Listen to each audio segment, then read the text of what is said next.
Em Romanos capítulo 7, Paulo, ele vai trazer um desabafo sobre a luta contra o pecado. E ele vai dizer assim: miserável homem que sou, porque o bem que eu quero fazer eu não faço, mas o mal que eu não quero, esse eu acabo cometendo. Esse eu acabo fazendo. E ele vai falar sobre a lei do pecado e da morte. Ele vai falar que se a lei não dissesse que era pecado, nós não cometeríamos esse pecado, porque não chegaria ao nosso conhecimento. Mas o pecado, aproveitando a oportunidade dada pelo mandamento, produziu em mim todo tipo de desejo cobiçoso.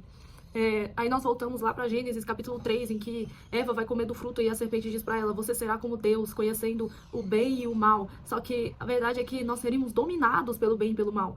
Então é como se Eva estivesse dizendo: eu posso viver sozinha e decidir entre o bem e o mal sozinha. E isso vai se refletir muito em Caim. Quando Deus vai falar com Caim, ele diz assim: Caim está prestes a pecar, prestes a matar seu irmão Abel, e o Senhor vai chegar nele e vai dizer: o pecado está à sua porta. Cabe a você dominá-lo.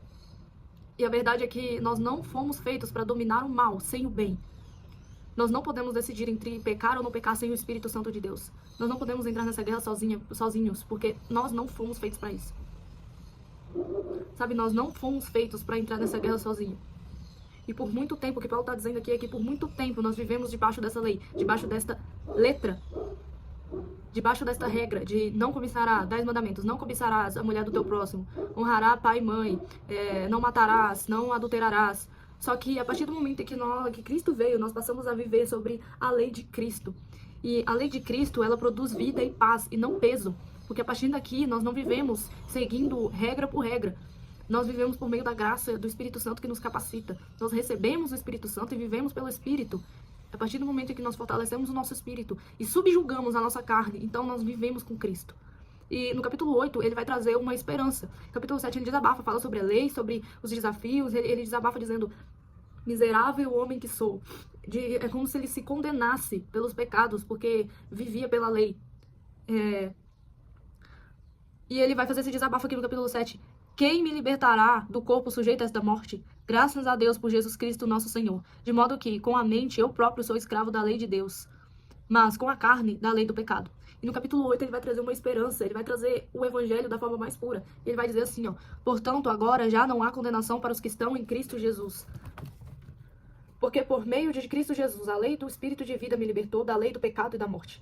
Porque aquilo que a lei foi incapaz de fazer, por estar enfraquecida pela carne, Deus o fez, enviando o seu próprio Filho à semelhança de homem pecador, como oferta pelo pecado, e assim condenou o pecado na carne, a fim de que as justas exigências da lei fossem plenamente satisfeitas em nós, que não vivemos segundo a carne, mas segundo o Espírito. Todas as exigências da lei, elas foram cumpridas em Cristo.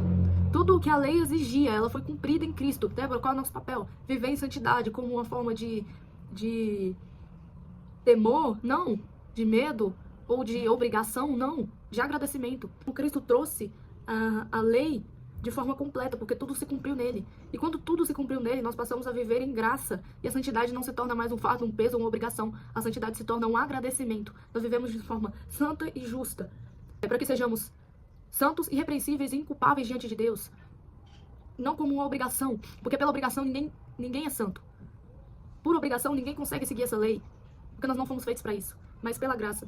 Somente pela graça de Cristo, por amar a Deus. Somente por amar a Deus é que nós somos capazes de vencer o pecado. Somente quando nós subjugamos a nossa carne, quando nós matamos, abraçamos a nossa carne na cruz todos os dias, aí sim nós vamos vencer o pecado.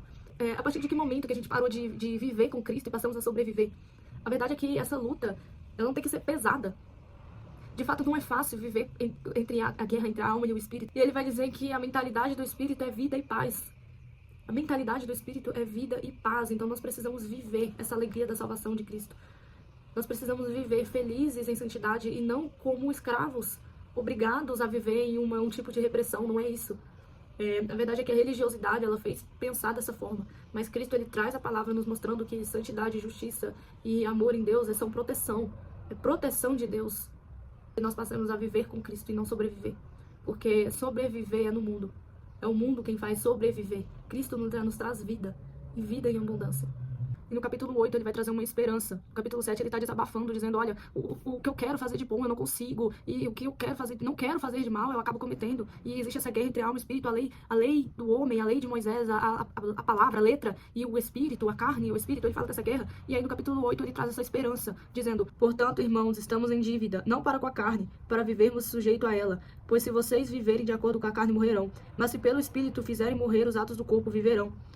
Porque todos os que estão guiados pelo Espírito de Deus são filhos de Deus. Por vocês não receberam um espírito que os escravize para novamente temerem, mas receberam o espírito que os torna filhos por adoção, por meio do qual clamamos Abba, Pai. O próprio Espírito testemunha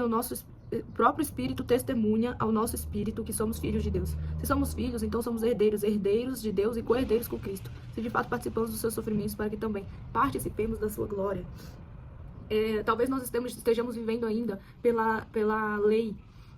E então nós nos culpamos, porque ninguém pode vencer o pecado pela lei, mas pela lei da graça de Cristo. Então, falando de forma mais específica, você não vence o pecado pela regra. Você não vence o pecado pelo é proibido, pelo não pode, pelo não vá, não faça. Mas você vence o pecado a partir do momento em que você reconhece que depende de Cristo e que se tornou escravo com Ele, escravo no sentido de servo. A partir do momento em que você reconhece que você foi liberto pela lei de Cristo. Não há condenação para os que estão em Cristo Jesus, porque por meio de Cristo Jesus, a lei do Espírito de vida me libertou da lei do pecado. Isso é muito forte, a lei da vida. Jesus, ele pagou o preço. E a partir de agora nós não vivemos escravizados pela lei, mas nós vivemos pela graça. Deixa eu te dizer uma coisa, a santidade, ela não é algo que você deve a Deus. Ela é um agradecimento. Você vive em santidade porque você ama tanto a Deus que você quer viver de acordo com aquilo que Ele te disse. A santidade não é um peso a partir do momento em que ela se torna um presente. E que você entende que santidade não é algo chato, mas é um presente de Deus. O não de Deus, ele é te guardando, te protegendo. Quando nós entramos nisso, nós entramos no conceito de liberdade. Então, o que é liberdade? É eu poder fazer o que eu quero? Mas se eu só faço o que eu quero, então eu sou escravo de mim mesmo. Então eu sou escravo das minhas vontades, eu sou escravo daquilo que eu desejo. Mas eu sou liberto em Cristo.